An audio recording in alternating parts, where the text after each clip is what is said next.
एक बार ऐसी कथा आती है कि वृंदावन में जब लाला का प्राकट्य हुआ, कन्हैया जन्मे, लीला करने लगे, एक दिन एक महात्मा यशोदा के यहां आए। यशोदा मैया ने स्वागत किया और कहा, महाराज देखो, हम तो आपको भोजन नहीं करा सकती क्योंकि आप तो तपस्वी संत हो, पर महाराज हम ये चाहती हैं कि आप यहां ठहरें। संत ने कहा, देखो मेरा एक नियम है कि मैं किसी के हाथ का भोजन नहीं करता हूं, किसी के हाथ का नहीं खाता हूं, अपनी अलग रसोई बनाऊंगा और भगवान को भोग लगाऊंगा और पाऊंगा। यशोदा मैया ने राशन दे दिया, सामान दे दिया,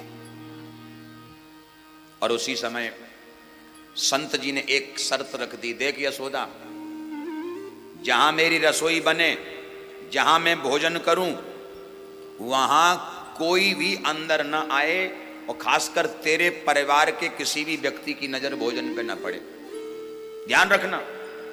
यशोदा मैया घबरा गई, बोले महाराज चिंता मत करो, ऐसा ही करोगे।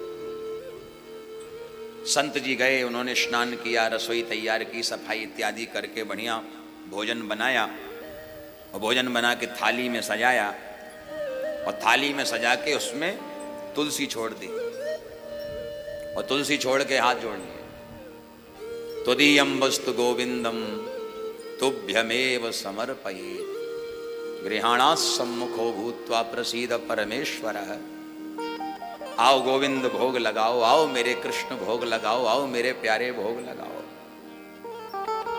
अच्छा, यशोदा मैया को किसी की परवाह नहीं थी, कोई डर नहीं था।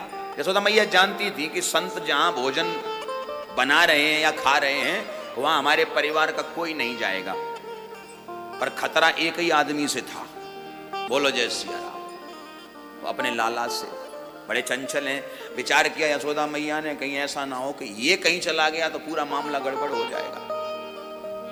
सो मैया ने पलना में सुला दिया।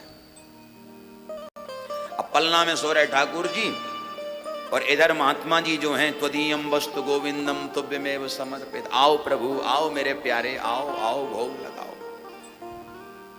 ठाकुर जी की आंखें खुली, पलना में से उतरे और घुटुवन घुटुवन चल के गए।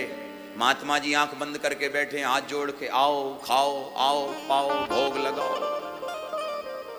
भगवान घुटुवन घुटुवन चल के पहुंचे और जैसे ही सामने बैठे और सामने बैठ के थाली में से उठा के रोटी का भोग लगाने लगे। रोटी का भोग लगाने लगे तो हल्की सी आवाज हुई, सो संत की एकदम आंखें खुली, कौन आ गया? और जैसे ही देखा तो ठाकुर जी बैठे छोटे से। संत को बड़ा क्रोध आया, आवाज लगाई, अरे जसोदा। जसोदा मैया ने पहले पलना देखा, पलना खाली। मैया बोली, हे भगवान, ये तो काम बिगड़ गया। अब यशोदा मैया ने दौड़ लगाई वहां से, डरती डरती कांपती कांपती आई कि आज महाराज को क्रोध आ गया, हो सकता श्राप भी दे दें। डर के मारे आज चरणों में गिर गई, क्षमा करो बाबा, ये भूल से गलती से आ गए, आप अब अगली बार ऐसा नहीं होगा, क्षमा कर दो। संत ने कहा, खबरदार, अगर दोबारा ऐसा हुआ तो छोड़ूंगा नहीं। भगवान को ले आई उठा के, खूब डांट लगाई, क्यों रे, क्यों गया था तू? मैं तुझे सुला गई थी, तू उठ के वहां चला गया। खूब डांट फटकार लगाई। और अब की बार क्या किया मैया ने, लाला को बांध दिया, जंजीर में बांध दिया। अब देखती हूं कैसे जाएगा। संत जी ने फिर से रसोई को पवित्र किया और दोबारा फिर महाराज भोजन बनाया, थाली लगाई और तुलसी छोड़ी। और तुलसी छोड़ के संतों का तो स्वभाव, फिर भगवान को याद किया, त्वदीयं वस्तु गोविंदम तुभ्यमेव समर्पित, आओ प्रभु भोग लगाओ, आओ प्रभु भोग लगाओ। तो अब की बार जैसे ही आवाज लगाई तो आप विचार करो कि जो परमात्मा स्वतंत्र हैं, उन्हें बंधन में कौन बांध सकता है? क्या बंधन में बंध सकते हैं? जंजीर तोड़ते हुए भगवान चले और घुटुवन घुटुवन चल के आए, महात्मा जी के सामने फिर बैठे और फिर भोजन पाने लगे। और अब की बार महात्मा जी की आंखें खुली, सो अब की बार क्रोध का पारावार नहीं रहा। अरे यशोदा सुनती है, यशोदा मैया आई, अब तो गजब है गयो महाराज। यशोदा मैया ने देखा लाला प्रसादी पा रहे हैं, तो यशोदा मैया ने खूब फटकार लगाई, तू बार बार आ जाता है, तुझे शर्म नहीं आती, क्या करवा के छोड़ेगा। भगवान मन ही मन कह रहे हैं मैया तू कितनी भोली है, मैं भी क्या करूं, मैं जाने को मजबूर हो जाता हूं, मुझे मजबूरी में जाना पड़ता है। और धन्य है ये महात्मा जी, एक तरफ तो मुझे बुलाते हैं और दूसरी तरफ डांट लगवाते हैं। अब की बार मैया ने उठा के कमरा में बंद कर दिया और इतना बड़ा ताला डाल दिया, अब देखती हूं कैसे निकलता है। पर मैया एक बात भूल गई कि कंस की जेल में तो 7 दरवाजे थे, वो इतने बड़े बड़े ताले लगे थे, और जब वहां ये ताले काम ना कर सके तो छोटे कमरे में ताला क्या काम करेगा। फिर से रसोई बना के संत जी ने आवाज लगाई, तो अब की बार ठाकुर जी ताला तोड़ते हुए फिर निकल के पहुंच गए। और जैसे ही संत के सामने पाने लगे तो संत को बड़ा क्रोध आया, तो मानो भगवान संत को इशारा कर रहे हैं, महात्मा जी एक बार मुझे ढंग से देखो तो सही, बार बार चिल्लाते हो, बार बार आवाज लगाते हो, एक बार हमें तो देखो, हमें देखते हो नहीं, बार बार आवाज लगा देते हो।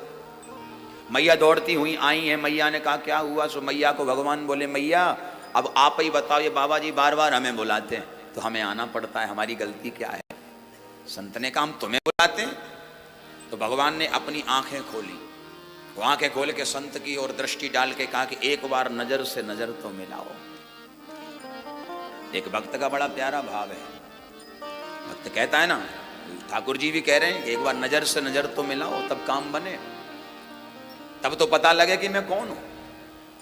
और जैसे ही संत जी ने आंखों में देखा तो देखते ही महाराज श्री ठाकुर जी का दर्शन हुआ, संत जी समझ गए और संत जी ने तुरंत जो है प्रभु के चरण पकड़ लिए। तो ऐसी लीला प्रभु ने करी। एक बार बोलो जय सिया राम। और वो लीला केवल प्रभु ने उस समय नहीं, राम रूप में भी की है, क्योंकि अब मैया देखो इष्ट का ध्यान करती हैं, परमात्मा का ध्यान करती हैं, और भगवान महाराज भोग लगा रहे हैं। और अब जब भगवान के सामने मां आई हैं, तो आज श्री मां कौशल्या को भगवान राम ने दिखरावा मातहि निज अद्भुत रूप अखंड, रोम रोम प्रति लागे कोटि कोटि ब्रह्मांड। रोम रोम में कोटि कोटि ब्रह्मांड का दर्शन प्रभु ने कराया। अच्छा देखो, लीला दोनों समय की भगवान ने, राम रूप में भी मां कौशल्या को ब्रह्मांड दर्शन कराया और कृष्ण रूप में यशोदा मां को दर्शन कराया। बोलो जय सिया राम। यानी ब्रह्मांड दर्शन करा के दोनों माताओं को धन्य कर दिया। ऐसी अद्भुत महिमा गाई तुलसीदास जी ने।